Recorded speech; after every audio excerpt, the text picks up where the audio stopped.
दोस्तों, कैसे हैं आप सब लोग। तो दोस्तों, आज की वीडियो रहने वाली है ई कॉमर्स सब्जेक्ट के ऊपर। गाइस, अगर आप लोग हमारे चैनल पर पहली बार विजिट कर रहे हैं ना, तो अभी चैनल को सब्सक्राइब कर लें और नोटिफिकेशन को ऑन कर लें, क्योंकि अगर आप ये करना भूल गए ना तो बाद में आपको रिग्रेट होगा, क्योंकि अभी आपके आगे पूरे 3 साल की क्लासेस पड़ी हैं, जो कि जिसकी एक एक सब्जेक्ट की वीडियो आपको हमारे चैनल पर मिलने वाली है। तो अगर आप हमारे चैनल पर पहली बार आए हैं, सबसे पहला काम कर लें।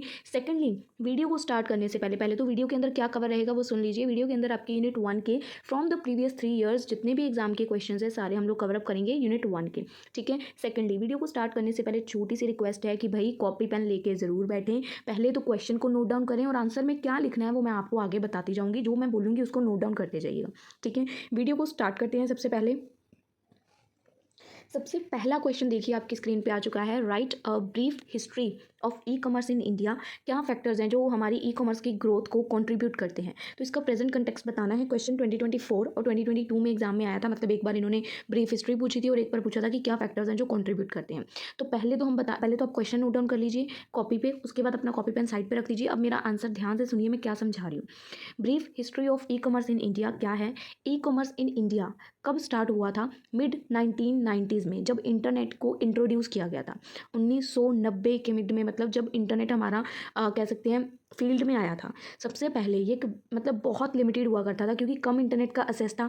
लोगों को ट्रस्ट नहीं था कि वो ऑनलाइन जाके कोई भी चीज़ खरीद नहीं सकते थे। तो ई कॉमर्स जो है पहचान में 1990 के भीतर आ गया था। पर स्टार्टिंग ऑफ द ईयर्स बहुत कम लोग इसको यूज़ करते थे और कुछ इंटरनेट का भी तब इतना 5G 4G नहीं होता था और लोगों को ट्रस्ट भी नहीं था ऑनलाइन शॉपिंग्स के ऊपर। अभी हम इसकी हिस्ट्री बता रहे हैं ई कॉमर्स की, कि ई कॉमर्स कब आया था। ई कॉमर्स की जो अर्ली स्टेज है वो 1995 से लेकर 2005, यानी कि 1995 से 2005 तक की। गाइज, एक बात और, हो सकता है कि कुछ बच्चों की ना ये वीडियो इंग्लिश लैंग्वेज में चल रही हो, तो ये कुछ ना यूट्यूब का फीचर आया है जहाँ से आप लोग वीडियो की स्पीड को आगे पीछे करते हो ना, वीडियो की सेटिंग से, वहाँ से आप लोग ऑडियो ट्रैक चेंज कर लीजिए। अगर किसी भी आपके फ्रेंड को ऐसी कोई दिक्कत आ रही है तो उसको प्लीज़ ये चीज़ समझाएं कि ऑडियो ट्रैक चेंज करें। लैंग्वेज मैं ही बोल रही हूँ, बहुत से बच्चों को ना इंग्लिश वाला वो बोलने लग गया, ऑटोमेटिक वीडियो ऑन करते हैं और बच्चे कंफ्यूज हैं कि यार दीदी ने एआई से वीडियो बनाई है। भाई मैंने ही बनाई है। वो फीचर ऐसा लॉन्च कर दिया कि हर लैंग्वेज में वीडियो अवेलेबल रहेगी आपको। अभी 2 ऑप्शन आ रही हैं कुछ वीडियो में, हिंदी और इंग्लिश। ठीक है। बट प्लीज़ अगर किसी को भी ये दिक्कत आए तो उसको बता देना कि ऐसे नहीं, ऐसे करना है। ठीक है। अब अर्ली स्टेज की बात कर रहे थे 1995 से 1990 के मिड में वो लॉन्च हुआ। ठीक है। अब इसकी सबसे स्टार्टिंग स्टेज में तो कुछ भी बिल्कुल कम था। उसके बाद तो धीरे धीरे ई कॉमर्स स्टार्ट होना शुरू हुआ। अर्ली स्टेज में आया 1995 से 2005 के बीच में। ये ई कॉमर्स मतलब जब ना स्लोली स्टार्ट हुआ था। ठीक है। इसके अंदर जो फर्स्ट ऑनलाइन शॉपिंग की वेबसाइट थी वो कौन थी। febmart.com, जो कि मतलब रिटेल का पार्ट बन चुकी है अब। febmart.com पहली ऑनलाइन शॉपिंग की वेबसाइट थी। ठीक है। IRTC, Indian railways catering and tourism corporation को 2002 में लॉन्च किया गया था और ये one of the first major success story बनी थी और लोगों ने अपनी ट्रेन की टिकट्स को ऑनलाइन बुक करना शुरू कर दिया था। इंडियन रेलवे की जो ऑनलाइन सिस्टम है वो 2002 में लॉन्च किया गया था और ये फर्स्ट मेजर सक्सेस स्टोरी बनी थी हमारी ई कॉमर्स की। और इसके बाद लोगों ने धीरे धीरे ऑनलाइन आना शुरू किया, पहले टिकट्स बुक करनी शुरू की। फिर आया हमारा थोड़ा ग्रोथ का फेज़ 2005 से लेकर 2010 के बीच में, जब मार्केट में कौन सी कंपनीज आई, लाइक फ्लिपकार्ट, स्नैपडील, इन्होंने एंटर किया मार्केट में। कैश ऑन डिलीवरी जैसे पॉपुलर, जो कि मतलब ट्रस्ट को इंक्रीज करे, ऐसी चीज़ें लेके आए मार्केट में। इंटरनेट और मोबाइल यूज़ धीरे धीरे स्टार्ट होने लगा, मतलब ग्रो करने लगा। लोग ज़्यादा फ़ोन्स का, पहले क्या होता था बटनों वाले फ़ोन यूज़ करते थे, बट धीरे धीरे लोगों को टच स्क्रीन की आदत पड़ी, इंटरनेट यूज़ करना लोगों ने शुरू किया। फिर आता है third phase which is boom phase, 2010 से लेके 2020 के बीच के। तब स्मार्टफोन आए, 4G इंटरनेट आया, डिजिटल पेमेंट सिस्टम आया, जिसने एक मैसिव ग्रोथ लाई ऑनलाइन मार्केटिंग में। बिग ग्लोबल प्लेयर्स आए, लाइक अमेजोन एंटर करा इंडिया में 2013 में। अमेजोन ने इंडिया में एंटर करा था। More sectors like fashion, grocery, electronics, media, medicine, सब ने ऑनलाइन मार्केट को ज्वाइन किया। सब की आज के टाइम पर अगर देखोगे कौन सा काम है जो ऑनलाइन अवेलेबल नहीं है, हर चीज़ तो ऑनलाइन बिक रही है। और अगर आज की बात करें 2020 के बाद प्रेजेंट सिनेरियो की, कोविड का पेंडेमिक आया जिसकी वजह से ऑनलाइन शॉपिंग और इंक्रीज हुई। स्मॉल और लोकल बिजनेसेस ने भी अपने काम को ऑनलाइन लेके जाना चाहा और the open network for digital commerce launch हुआ इंडिया में 2022 में, जिसने फेयर कंपटीशन को मतलब सपोर्ट किया। अब आप लोगों ने इस हिस्ट्री के ऊपर एक डायग्राम भी ऐसा बना सकते हो कि ब्रीफ हिस्ट्री है ई कॉमर्स की 1995 टू 2005, 2005 टू 2010, ऐसे करके आप लिख सकते हो इसके अंदर थोड़ा डिटेल अगर आप देना चाहो तो। उसके बाद क्वेश्चन में पूछा गया था कि कौन से फैक्टर है जो ई कॉमर्स की ग्रोथ को कॉन्ट्रीब्यूट करते हैं आज के टाइम पे, कौन सी चीज़ें हैं जिसकी वजह से ऑनलाइन मार्केट ग्रो हुई है। सबसे पहला, इंटरनेट के यूज़र्स का इंक्रीज़ होना। ई कॉमर्स को मतलब ग्रोथ की तरफ लेके गया है। 850 मिलियन पीपल इन इंडिया आज के टाइम पे इंटरनेट को यूज़ कर रहे हैं। इवन विलेजेस में भी आज के टाइम पे इंटरनेट का एक्सेस है। रूरल मतलब बूस्ट हो रहा है रूरल ई कॉमर्स भी। Second, smartphone. पहला तो इंटरनेट उसकी ग्रोथ में बड़ा रोल प्ले कर रहा है। Second, smartphone. अफोर्डेबल स्मार्टफोन्स कहीं ना कहीं आपको अलाउ करती है कि आप ऑनलाइन शॉपिंग कहीं भी कहीं पे भी बैठ के कहीं से भी कर सकते हो। Third, digital payment system like UPI, Paytm, Google पे आपकी पेमेंट्स को ईजी और सिक्योर बनाती हैं। फोर्थ, कन्वीनियंस और टाइम सेविंग, क्योंकि आप कहीं पे भी बैठ के कभी भी कंफर्ट जोन से अपनी शॉपिंग कर सकते हो। 24/7 एक्सेस आपका अवेलेबल होता है। होम डिलीवरी जो कि मतलब बिजी कस्टमर्स को कहीं ना कहीं अपनी तरफ अट्रैक्ट करती है। और आज की जनरेशन बहुत ज़्यादा बिजी है, बस रील स्क्रॉल कर रही है पर बहुत ज़्यादा बिजी है, उसके पास सांस लेने का टाइम नहीं है। Fifth one, wide product range. E commerce आपको ऑफर करता है more variety than physical store. Physical store में आपको इतनी वैरायटी नहीं मिलती, बट ऑनलाइन बहुत वैरायटी अवेलेबल होती है। कस्टमर्स प्राइजेस को कंपेयर कर सकते हैं, रिव्यूज़ को पढ़ सकते हैं बाय करने से पहले। सिक्स्थ, क्या चीज़ ने ग्रोथ में मदद की? लोग डिस्काउंट दे रहे हैं, ऑफर दे रहे हैं, फ्रिक्वेंटली सेल चल रही है ऑनलाइन, फेस्टिव डिस्काउंट्स मिलते हैं, कैशबैक मिलते हैं, जो कि लोगों को ऑनलाइन की तरफ अट्रैक्ट करते हैं। सेकंड, गवर्नमेंट का सपोर्ट है। Government programs like digital India, startup India या ओएनडीसी हेल्प करती हैं स्मॉल सेलर्स को ताकि वो ग्रो कर पाएँ ऑनलाइन। इसका फोकस होता है कि डेवलप करना लॉजिस्टिक और डिजिटल इंफ्रास्ट्रक्चर को। एट, बेटर लॉजिस्टिक और डिलीवरी सर्विसेज। फास्ट और reliable delivery in remote areas by companies like delivery, e cart, blue dart, ये डिलीवरी करने वाली कंपनीज है। तो ये डिलीवरी जो रिमोट एरियाज है उनमें फटाफट कर देती है, जिसकी वजह से हमारा बेटर लॉजिस्टिक होता है। Ninth, social media and influence marketing. People discover करती है, कंडक्ट करती है कि जो भी इंस्टाग्राम, यूट्यूब शॉप से मतलब सोशल मीडिया के थ्रू अपने प्रोडक्ट को कह सकते हैं एडवर्टाइज करते हैं, जिसकी वजह से हमारी ई कॉमर्स और ग्रो करी। Increase in work from home culture. E commerce की वजह से बहुत सारे लोग ऑनलाइन प्लेटफॉर्म्स पे आने लगे, अपनी ग्रोसरी, मेडिसिन, इलेक्ट्रॉनिक्स, ठीक है, ऑनलाइन प्लेटफॉर्म्स का यूज़ करने लगे अपनी चीज़ों को सेल करने के लिए। दुकानों की ज़रूरत ही नहीं पड़ती। और इसी के साथ हमारा फर्स्ट क्वेश्चन हो जाता है यहाँ पे कंक्लूड। अब आपने अपनी कॉपी पेस्ट क्वेश्चन का आंसर क्या लिखना है ये देखो। शॉर्ट पॉइंट्स है, ब्रीफ हिस्ट्री है ई कॉमर्स की। शॉर्ट पॉइंट्स है 1995 से 2005 में स्टार्ट हुआ ई कॉमर्स। इंटरनेट का सेस कम था। कौन कौन सी कंपनीज आई तब 1995 से 2005 में? फेबमार्ट और आईआरटीसी लॉन्च हुई। उसके बाद ये आप कॉपी पे नोट डाउन कर लो, बिल्कुल शॉर्ट मैनर में लिखा है, ब्रीफ हिस्ट्री। और उसके बाद कौन से फैक्टर्स इफेक्ट करते हैं? इंटरनेट की ग्रोथ, 850+ मिलियन यूजर्स हैं, स्मार्टफोन, अफोर्डेबल और एक्सेसिबल है, डिजिटल पेमेंट का सिस्टम। तो ये आप कॉपी पे ना नोट बना सकते हो। पूरे क्वेश्चन का देखो कितना छोटा सा कर दिया है। ब्रीफ हिस्ट्री देखिए हमने क्वेश्चन में और क्या क्या फैक्टर्स हैं, तो आप इसको कॉपी पे नोट डाउन कर लो, ठीक है। अब बात करते हैं सेकंड क्वेश्चन की।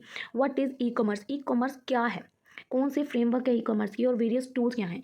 ई कॉमर्स का मतलब क्या है? बाइंग और selling goods through the internet. Online अपने गुड्स को खरीदना या बेचना। आज के टाइम पे ये चीज़ सबको पता है कि ई कॉमर्स क्या हुआ। ऑनलाइन जब भी आप कोई चीज़ खरीदते हो या सेल करते हो, दैट इज़ ई कॉमर्स, ठीक है। इसके अंदर बहुत सारी एक्टिविटीज़ इन्वॉल्व होती है, जैसे online payment, online marketing, online customer को सपोर्ट करना।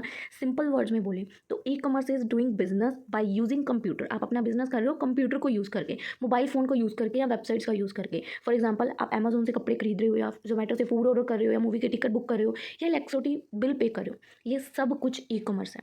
अब ई कॉमर्स का फ्रेमवर्क क्या है? The framework of e commerce explain करता है कि डिफरेंट पार्ट्स जो कि एक साथ मिलकर काम करते हैं, तब जाके एक बिजनेस की एक्टिविटीज स्मूथली रन करती हैं। क्योंकि काफ़ी चीज़ें मिलकर उस बिजनेस को स्टैंड करती है ना। ये तो नहीं है कि आप ऑनलाइन आए और बिजनेस चलने लग जाएगा, नहीं। ये शो करता है कि कैसे टेक्नोलॉजी, बिजनेस और पीपल कनेक्ट होते हैं। और इसके पीछे भी एक सर्वर होता है जो मतलब ये सारी चीज़ें अब अगर हम अपलोड करी जाए, वो हमारी रेलेवेंट ऑडियंस तक की चीज़ ना पहुंची तो क्या फ़ायदा, जैसे है ना। तो इंफ्रास्ट्रक्चर सबसे पहला। इंफ्रास्ट्रक्चर मीन कि बेसिक सेटअप की नीड होती है, like computer, mobile phone, internet connection, उसका सर्वर और सॉफ्टवेयर। इनके बिना ई कॉमर्स पॉसिबल नहीं है। सेकंड, इलेक्ट्रॉनिक मार्केट प्लेस चाहिए जहाँ पे लोग आके चीज़ें खरीद और बेच सके, like Amazon, Flipkart, Myntra. Third, payment के सिस्टम की ज़रूरत पड़ेगी ना आपको। ये सारे इंफ्रास्ट्रक्चर मतलब इसके फ्रेमवर्क्स आते हैं। पेमेंट के सिस्टम चाहिएगी, मतलब जहाँ पे आपकी मनी सेफ रहे, like credit card, debit card, net banking, UPI, है ना, पेटीएम। फोर्थ, मार्केटिंग और एडवर्टाइजमेंट मतलब होएगी। सो बिजनेसेस ऑनलाइन मेथड्स का यूज़ करते हैं अपने बिजनेस को, प्रोडक्ट को एडवर्टाइज करने के लिए, ताकि वो कस्टमर्स को अट्रैक्ट कर पाएँ। और एडवर्टाइजमेंट करने के लिए वो किसका यूज़ करते हैं? गूगल एड्स का, फेसबुक एड्स का, ईमेल मार्केटिंग करते हैं। फिफ्थ फ्रेमवर्क क्या है? Security end encryption. सिक्योरिटी बहुत ज़रूरी है ताकि आप कस्टमर के डाटा को प्रोटेक्ट कर पाओ, लाइक पासवर्ड्स या उनकी बैंक की डिटेल। तो इंक्रिप्शन का मतलब क्या है? कोड करना डाटा को, ताकि वो डाटा मतलब उस बंदे के डाटा को कोई रीड ना कर पाए, ठीक है, सिर्फ उसके पास ही वो राइट रहे कि वो उसको रीड कर सकता है। Six, customer relationship management. Customer relationship management एक टूल है जो बिजनेसेस को समझने में मदद करता है, अपने कस्टमर्स को और अच्छे से उनकी कंप्लेंट्स को मैनेज करने में मदद करता है, और एक बेटर सर्विस कस्टमर्स को प्रोवाइड करता है, जिससे क्या होता है, हमारा कस्टमर खुश रहता है। Seven, supply chain management. Supply chain management manage करता है the movement of good from companies to customer. Supply की जो चेन है, मतलब जब गुड को सप्लाई करना है तो उसको मैनेज करना कि ईजिली गुड हमारी कंपनी से कस्टमर के घर तक डिलीवर हो जाए, ठीक है, ऑन टाइम, गुड कंडीशन में। अब ई कॉमर्स के वेरियस बेस्ट टूल कौन कौन से हैं? सिंपल सी बात है, ऑनलाइन स्टोर्स बिल्ड होते हैं, ठीक है, ऑन वेबसाइट या ऐप्स जैसे शॉपिफाई, विक्स, वूकॉमर्स, सारे ऑनलाइन है, ठीक है। आप अपनी वेबसाइट क्रिएट कर सकते हो, अपना ऑनलाइन स्टोर बना सकते हो। पेमेंट के गेटवे जहाँ पे आपकी पेमेंट सिक्योरली कोई भी कर पाए, पेटीएम, गूगल पे, कुछ भी लिख सकते हो। डिजिटल मार्केटिंग के टूल्स, मार्केटिंग एडवर्टाइजमेंट करने के लिए गूगल एड्स हैं, फेसबुक एड्स हैं, इंस्टाग्राम एड्स चल चुकी हैं आजकल, ठीक है। यहाँ पे जो और भी लिखे हैं, email marketing, social media marketing. उसके बाद आपको एनालिटिक्स के टूल होते हैं। ये टूल आपको मदद करते हैं आपके कस्टमर को अच्छे से समझने में, उसका बिहेवियर समझने में। तो मतलब आप अपने बिजनेस को ना एनालाइज कर रहे हो, कौन सा कस्टमर किस चीज़ को देख रहा है, किस चीज़ को ज़्यादा सर्च कर रहा है, क्या उसको चाहिए, मतलब किस चीज़ को वो बाय करना चाहता है। तो गूगल एनालिटिक्स टूल होता है जो आपकी यहाँ पे मदद करता है। Fifth one, customer support tool. ये जो टूल है बिजनेसेस की मदद करता है कि आप चैट कर पाओ अपने कस्टमर्स के साथ और उनकी प्रॉब्लम्स को सॉल्व कर पाओ। जैसे अगर हम किसी भी वेबसाइट पे जाते हैं, वहाँ पे एक ऑप्शन आता है ना, चैट विद अस। अगर आपको कोई प्रॉब्लम है तो वहाँ पे कोई सामने से बंदा होता है जो रिस्पॉन्स करता है, ठीक है। यहाँ पे एग्जांपल दी गई है, ज़ेनडेस्क, फ्रेशडेस्क, चैटबॉक्स, ठीक है। उसके बाद इन्वेंट्री मैनेजमेंट का एक टूल होता है, मतलब इन्वेंट्री मैनेजमेंट जो कि ट्रैक करता है कि कितने प्रोडक्ट्स आपके पास अवेलेबल हैं, कितने बिक चुके हैं और कितने आपको और ऑर्डर करने की ज़रूरत है, ठीक है। इसको ट्रैक करने के लिए यहाँ पे एग्जांपल्स दी गई हैं, जोहो इन्वेंट्री और ट्रेड गेको।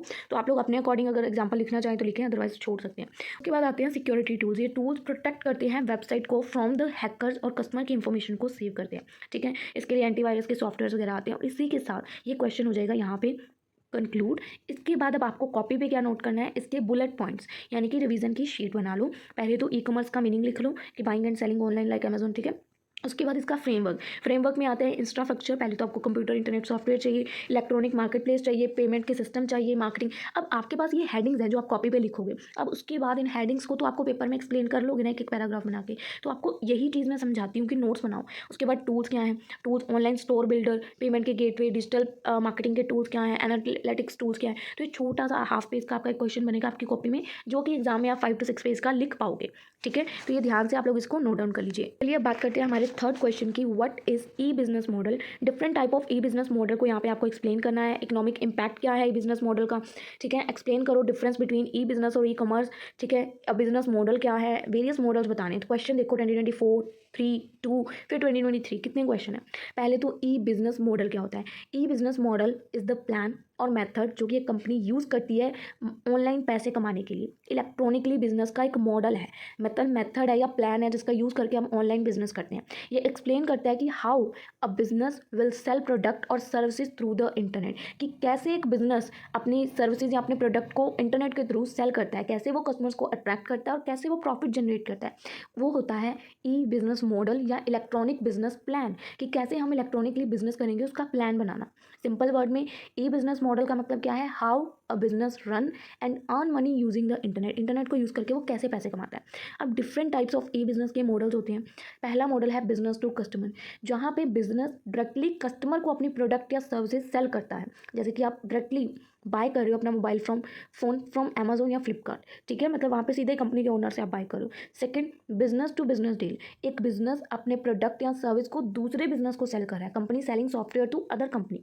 सेकंड होता है कस्टमर टू कस्टमर, मतलब कस्टमर प्रोडक्ट को सेल कर रहा है डायरेक्टली दूसरे कस्टमर को, जैसे कहते हैं second hand product, old furniture, ठीक है, हम OLX और क्विकर पे सेल करते हैं। सेकंड, कस्टमर टू बिजनेस, अब कस्टमर ऑफर कर रहा है अपनी सर्विसेज या प्रोडक्ट किसी बिजनेस को, जैसे एक फोटोग्राफर अपनी फोटोज़ को ऑफर कर रहा है एक कंपनी को, सेल कर रहा है। फिफ्थ होता है मॉडल बिजनेस टू गवर्नमेंट, जहाँ पे एक बिजनेस गुड्स या सर्विसेज गवर्नमेंट को प्रोवाइड करता है, कंपनी IT की सर्विसेज गवर्नमेंट के ऑफिस को प्रोवाइड करिए। अब इकोनॉमिक इम्पैक्ट क्या पड़ता है ई बिजनेस का। ई बिजनेस का ह्यूज इम्पैक्ट है हमारी इकोनॉमी के ऊपर। कुछ मेन इफेक्ट्स हैं। इंक्रीज एम्प्लॉयमेंट की अपॉर्चुनिटीज़ इंक्रीज होती हैं। ई बिजनेस कहीं ना कहीं जॉब्स को क्रिएट करता है, डिलीवरी बॉयज़ की, कस्टमर केयर एग्जीक्यूटिव की job, software development, digital marketing, कितनी जॉब्स को क्रिएट करता है। स्मॉल बिजनेसेस की ग्रोथ में इवन स्मॉल शॉप्स अपने प्रोडक्ट को वर्ल्ड वाइड ऑनलाइन प्लेटफॉर्म के थ्रू सेल कर पाते हैं। कॉस्ट कहीं ना कहीं रिड्यूस हो जाती है जब ऑनलाइन बिजनेस हो जाता है, तो आपकी मनी, रेंट की मनी, इलेक्ट्रिसिटी की मनी, सैलरीज बचती हैं, तो आपको जो कि फिजिकल अगर स्टोर होगा जो कि आपको पे करनी पड़ेगी, ठीक है। फोर्थ, यहाँ पे क्या आता है कि आपको ग्लोबल रीच मिल जाती है, कंपनी इंडिया में बैठ के अपने प्रोडक्ट्स को वर्ल्ड वाइड सेल कर सकती है, अमेरिका, यूरोप, जहाँ वो चाहे। फास्टर ट्रांजेक्शन्स है, ऑनलाइन पेमेंट्स होती हैं, ऑर्डर्स आप कर सकते हो, डिलीवर क्विकली हैपन हो जाती है और इकॉनमी इससे फास्टर होती है। इकॉनमी में ये सारी चीज़ें मदद करती हैं। अगर हम लोग ई कॉमर्स ई बिजनेस करते हैं तो हमारी कॉस्ट कम आएगी, ग्लोबली हम लोग रीच कर पाएंगे, ठीक है, क्योंकि जिससे इकॉनमी हमारी बूस्ट होगी। Rise in digital payment system, e commerce encourage करता है लोगों को कि भाई आप credit card UPI system use करो, कैश पे डिपेंड रहना बंद कर दो। अब ई बिजनेस और ई कॉमर्स में डिफरेंस क्या होता है भाई? ई बिजनेस ई कॉमर्स करी तो जा रही है। ई बिजनेस का मतलब है doing all business activities using the internet, कि आप सारी बिजनेस की एक्टिविटीज़ इंटरनेट का यूज़ करके कर रहे हो, that is E business. E commerce का मतलब क्या होता है? सिर्फ आप गुड्स को बाय या सेल कर रहे हो, अपनी मतलब बाय या सेल कर रहे हो गुड्स या सर्विसेज को ऑनलाइन सिर्फ, दैट इज़ ई कॉमर्स। ठीक है। एक्टिविटीज़ इसके अंदर ई बिजनेस में क्या क्या इंक्लूड है? Buying, selling, marketing, customer support, training, सब कुछ, बट इसके अंदर सिर्फ बाइंग और selling.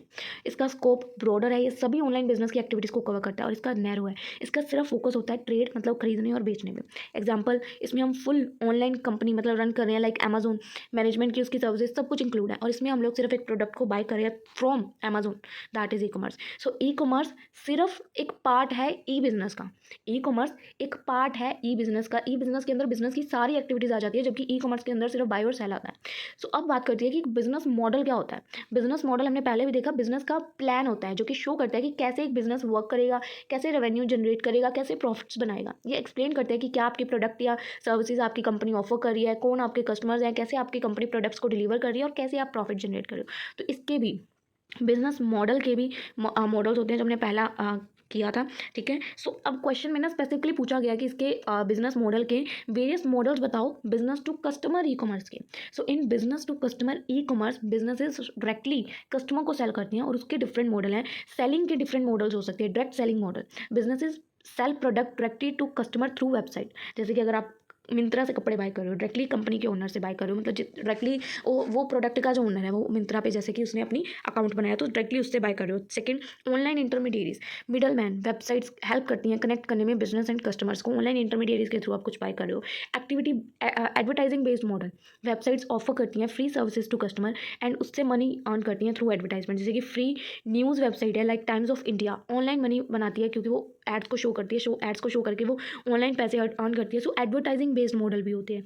Fourth, community based model, businesses build करते हैं ऑनलाइन कम्युनिटीज़ और अपने प्रोडक्ट्स को उस ग्रुप में सेल करते हैं, जैसे फेसबुक का एक मार्केट प्लेस है। और फिफ्थ है फी बेस्ड मॉडल, बिजनेसेस चार्ज करते हैं कस्टमर से एक फीस फॉर सर्विसेज और सब्सक्रिप्शन, जैसे सब्सक्रिप्शन के लिए, जैसे कि नेटफ्लिक्स वो डायरेक्टली कस्टमर के साथ इंटरेक्ट करता है। नेटफ्लिक्स चार्ज करता है monthly subscription fees for movies and shows. जैसे आप हमारे चैनल पर भी आप सब्सक्रिप्शन का ऑप्शन देख ही सकते हो। तो आपको मैं बता दूँ, जो इसके बाद अगली वीडियो आएगी किसी भी सब्जेक्ट की, यूनिट 1 की वीडियो फ्री ऑफ कॉस्ट आपको देखने को मिलेगी। यूनिट 2 की वीडियो के लिए ना हमारे चैनल पर एक बेसिक सी मेंबरशिप है, जस्ट 59 रुपीज़, 59 में आपको सभी सब्जेक्ट्स की सिर्फ एक बार पेमेंट करनी है। हर सब्जेक्ट की वीडियो यूनिट 2 की अवेलेबल हो जाएगी, कोई भी वीडियो ऐसी नहीं रहेगी कि जो आपको ना दिखे। सारी वीडियोस आपके लिए अवेलेबल हो जाएंगी, सिर्फ एक बार 59 पे करना है और एक महीने के लिए आप कोई भी वीडियो देख सकते हो। So it's a good offer.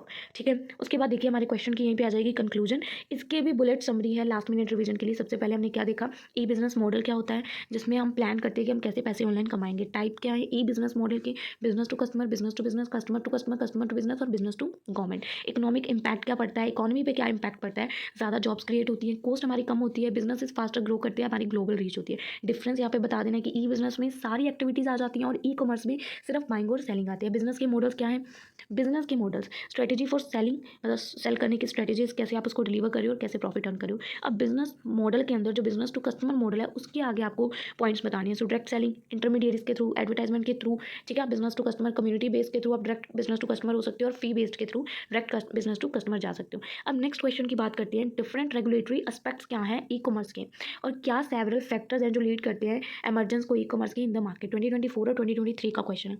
अब डिफरेंट रेगुलेटरी एस्पेक्ट्स क्या है ई कॉमर्स के। Regulatory aspects mean the rule, law and guidelines जो कि बिजनेस को फॉलो करनी चाहिए जब भी वो ई कॉमर्स में बिजनेस कर रहे हैं, क्योंकि ऑनलाइन अगर आपको अपना बिजनेस लेके चलना है तो कुछ कानून के रूल्स हैं, गाइडलाइंस हैं जो आपको फॉलो करनी है। ये रूल्स कस्टमर को प्रोटेक्ट करती हैं, बिजनेस को प्रोटेक्ट करती हैं और इंश्योर करती हैं कि जो भी बिजनेस है वो फेयरली रहे, ट्रू रहे। ठीक है। तो मेन रेगुलेटरी एस्पेक्ट्स क्या है, सबसे पहला legal recognization of electronic transaction. जो भी ट्रांजेक्शन होगी उसकी लीगल रिकॉग्नाइजेशन होनी चाहिए, लीगली एक्सेप्ट होनी चाहिए। जो आपका ई कॉमर्स है must be legally accepted. India में इंफॉर्मेशन टेक्नोलॉजी एक्ट 2000 ने जिसमें लीगल वैलिडिटी दी थी ऑनलाइन कॉन्ट्रैक्ट्स को, ई सिग्नेचर्स को या ई डॉक्यूमेंट्स को। तो अगर आप किसी के थ्रू भी ई कॉमर्स के थ्रू कुछ भी बाय परचेज कर रहे हो तो उसका लीगल रिकॉग्नाइजेशन होना चाहिए। Second, customer protection, customer must be protected from fraud और बैड प्रैक्टिसेस। तो जो कस्टमर प्रोटेक्शन रूल है 2020 में इंडिया में आया था to protect buyers right like मतलब उनके जो राइट्स हैं लाइक रिटर्न पॉलिसी, उनको रिफंड मिलना चाहिए, ट्रांसपेरेंसी होनी चाहिए, कंप्लेंट रिड्रेसल होना चाहिए। तो कंज्यूमर प्रोटेक्शन के जो रूल्स आए थे, ठीक है, वो आपको प्रॉपर फॉलो करने हैं। थर्ड, आप जो कस्टमर का डाटा है उसको प्रोटेक्ट करना, ठीक है, प्राइवेसी रखना, customer personal data must be keep safe. ये रूल्स हैं जो कह सकते हैं रेगुलेटरी एस्पेक्ट्स हैं, ठीक है। कस्टमर का डाटा आपको प्रोटेक्ट रखना है, कंपनी उसका मिसयूज़ नहीं कर सकती, उसकी इन्फॉर्मेशन को लीक नहीं कर सकती। According to law like IT act या personal data protection bill regulatory data privacy के तहत आपको कस्टमर का डाटा प्रोटेक्टेड रखना है। Fourth, cyber security, online businesses को खुद को प्रोटेक्ट करना है, अपनी वेबसाइट्स को प्रोटेक्ट करना है, कस्टमर के डाटा को हैक होने से बचाना है। वो यूज़ कर सकते हैं सिक्योरिटी सर्टिफिकेट्स का और साइबर सिक्योरिटी की गाइडलाइंस को फॉलो कर सकते हैं, ठीक है। फिफ्थ, इंटेलेक्चुअल प्रॉपर्टी राइट्स होती हैं, ये सारे फ्रेमवर्क हैं, बिजनेसेस को रिस्पेक्ट करनी है, कॉपीराइट की, ट्रेड मार्क्स की और पेटेंट ऑनलाइन की। जिसके नाम पे वही कर सकते हैं, ऐसा नहीं है कि आप डुप्लीकेट या फेक प्रोडक्ट्स को सेल कर रहे हो, दैट इज इलीगल, ठीक है। तो आपको जो भी आपकी इंटेलेक्चुअल खुद की प्रॉपर्टी है या जो चीज़ आपकी है उसी को सेल करना है, ये नहीं है कि किसी और की उठा के सेल कर रहे हो, ठीक है। 6.1 taxation rules, e commerce companies को फॉलो करने होंगे। Tax rules like GST on sale, जितनी भी सेल होंगी उसके ऊपर आपको जीएसटी लगेगा, तो आपको कलेक्ट एंड डिपॉजिट करना होगा टैक्स को प्रॉपर्ली। फोर्थ, सेवंथ फ्रेमवर्क क्या है, regulation on online payments, online payment system must be secure और सभी रूल्स को फॉलो करता हुआ आरबीआई के। पेमेंट गेटवे जो भी आप चूज़ करोगे वो इंश्योर करो कि इसके थ्रू सेफ ट्रांजेक्शन हो। एट फ्रेमवर्क क्या है, एडवर्टाइजिंग स्टैंडर्ड्स, ऑनलाइन एड्स जो आप दिखाओगे वो ट्रू होनी चाहिए, कुछ भी वो मिसलीड ना करें। फोर्थ, एडवर्टाइजमेंट अगर आप करते हो तो वो भी पनिशेबल है अंडर द कानून लॉ, ठीक है। अब सेवरल फैक्टर्स क्या है जो ई कॉमर्स को लीड करते हैं। ई कॉमर्स बहुत ग्रो कर रही है, बहुत very fast because of many factors. Main factors क्या है, पहला तो इंटरनेट की ग्रोथ, सेकंड स्मार्टफोन की यूसेज बढ़ गई, ऑनलाइन पेमेंट्स आ गई हैं, 24/7 कन्वीनियंस हमें अवेलेबल है, प्रोडक्ट की बहुत सारी वैराइटीज़ ऑनलाइन अवेलेबल होने की वजह से हमारा ई कॉमर्स बढ़ रहा है, प्राइजेस कम, हम लोग कंपेयर कर पा रहे हैं, ठीक है। सेकेंडली, कॉस्ट भी कम पड़ती है हमें प्रोडक्ट की, क्योंकि अगर हमारी शॉप होगी तो हमें वहाँ पे रेंट, स्टाफ, सैलरी देनी पड़ेगी, बट अगर हम ऑनलाइन प्रोडक्ट सेल कर रहे हैं तो ये सारे झमेले नहीं होंगे। बेटर सर्विसेज हम डिलीवर कर पाएंगे, फास्ट और रिलायबल सर्विसेज को हम डिलीवर कर पाएंगे, जिससे क्या होगा, ट्रस्ट बिल्ड होगा। और गवर्नमेंट की सपोर्ट भी मिलती है, government initiatives like digital India online businesses को प्रमोट करते हैं। नाइन्थ वन, ग्लोबलाइजेशन, जो इंडियन कस्टमर्स हैं वो इंटरनेशनल प्रोडक्ट्स को बाय करते हैं and Indian sellers can sell abroad, मतलब ग्लोबलाइज हो गया ई कॉमर्स, कोई भी कहीं से भी कभी भी कोई भी प्रोडक्ट खरीद सकता है। और कोविड-19 के पैंडमिक के बाद लोग ऑलमोस्ट ऑनलाइन शॉपिंग पे शिफ्ट कर चुके हैं, जिसकी वजह से ई कॉमर्स में बहुत बूस्ट आया है। अब यहीं पे क्वेश्चन की कंक्लूजन है और यहीं पे इसके बुलेट पॉइंट्स हैं जिसको आप रीड कर सकते हैं। रेगुलेटरी एस्पेक्ट्स हमने पहले पढ़े, ठीक है, 2000 for electronic contracts, consumer protection rules, data protection, ठीक है, जो रेगुलेटरी रूल्स हैं, ठीक है, कि आपके जो भी कंज्यूमर प्रोटेक्शन एक्ट आया, डाटा प्रोटेक्ट करके रखना है, इंटेलेक्चुअल प्रॉपर्टी राइट्स है, जीएसटी पे करना है, आरबीआई को फॉलो करना है, तो ये सारे, उसके बाद फैक्टर भी क्या है मतलब ई कॉमर्स के पीछे, वो सारे हमने यहाँ पे लिखने हैं। अब लास्ट क्वेश्चन क्या है, राइट इन डिटेल कि traditional banking system has change to online banking system with the coming of e commerce into the picture. तो ये क्या है, 2023 का क्वेश्चन है। सो अर्लियर, पहले क्या होता था, लोगों को फिजिकली बैंक में जाना पड़ता था पैसों को जमा कराने के लिए, कैश निकलवाने के लिए, पैसे किसी दूसरे के खाते में डलवानी है तो भी हमें बैंक में जाना पड़ता था, सर्विसेज के लिए बोलना पड़ता था। But with the rise of e commerce, internet technology, banking पूरी तरह से चेंज हो गई है। अब बैंक्स आपको बहुत सारी सर्विसेज ऑनलाइन ऑफर करते हैं, जिसको हम लोग बोलते हैं ऑनलाइन बैंकिंग या ई बैंकिंग। ट्रेडिशनल बैंकिंग सिस्टम में क्या होता था, earlier banking system was manual और फिजिकल। पहले की बैंकिंग सिस्टम में पता क्या होता था, कस्टमर को खुद विजिट करना पड़ता था उस ब्रांच में, हाँ, किसी भी काम के लिए। बैंक्स के टाइमिंग होते थे कि 10 बजे से 4 बजे तक की टाइमिंग है, इसी के बीच में आपको आना है। पेपर वर्क बहुत ज़रूरी होता था किसी भी चीज़ के लिए, चाहे आपको डिपॉजिट कराना है, विड्रॉ कराना है, लोन लेना है, एफडी करानी है, हर चीज़ के लिए पेपर वर्क होता था। फिजिकली पासबुक्स होती थी जो हर एक एंट्री के बाद आपको अपडेट करवानी पड़ती थी। Cash, cheques, payments main method थे तब।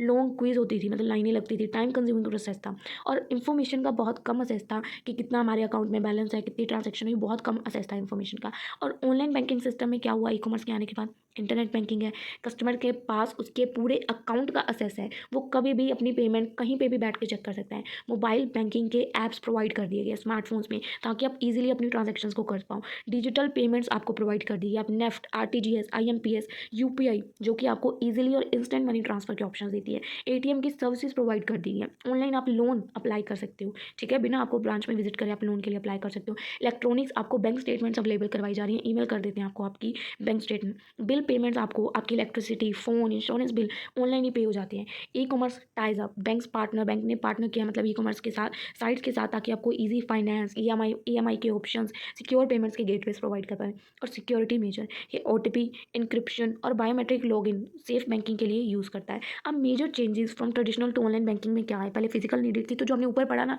वही लिखना है, but in a table form, T form में आप इसको बना के लिख सकते हो, ठीक है, अगर आपको लेंथ बढ़ानी है। अब ई कॉमर्स का क्या रोल है? जो बैंकिंग चेंज हुई उसमें ई कॉमर्स का क्या रोल है? ई कॉमर्स ने पुश किया बैंक्स को कि फास्ट और डिजिटल हो, ठीक है। E commerce need fast digital payments, not cash, not cheques, ठीक है। ई कॉमर्स में क्या ज़रूरी था? अब रोल क्या है ई कॉमर्स का, है ना? ई कॉमर्स ने कैसे बैंकिंग्स को चेंज किया? क्योंकि फास्ट डिजिटल पेमेंट्स के ऑप्शन थे ई कॉमर्स में। कस्टमर चाहता था कि वो इंस्टेंटली किसी भी चीज़ को खरीद पाए या बेच पाए, एक्सपीरियंस कर पाए। सिक्योर ऑनलाइन ट्रांजैक्शन इसका मेन इंपॉर्टेंट पॉइंट बनी, एसेंशियल बनी।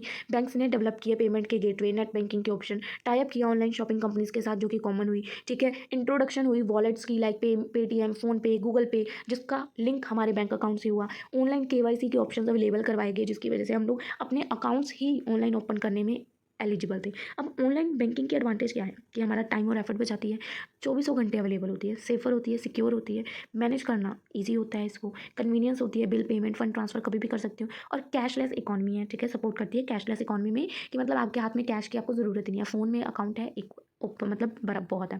चैलेंजेस क्या आते हैं कि साइबर फ्रॉड या हैक होने का रिस्क होता है, स्ट्रॉन्ग इंटरनेट कनेक्शन की ज़रूरत होती है, और कुछ लोग इसको यूज़ करना, टेक्नोलॉजी को थोड़ा मुश्किल समझते हैं, जैसे बुजुर्ग लोग, ठीक है। और इसके साथ ये क्वेश्चन की आ जाती है कंक्लूजन। आप इसके बुलेट रिवीजन पॉइंट्स लिख सकते हो, ट्रेडिशनल बैंकिंग के ऑनलाइन बैंकिंग के क्या चेंजेस है, क्या ई कॉमर्स का इम्पैक्ट हुआ, क्या एडवांटेज और क्या चैलेंजेस हैं।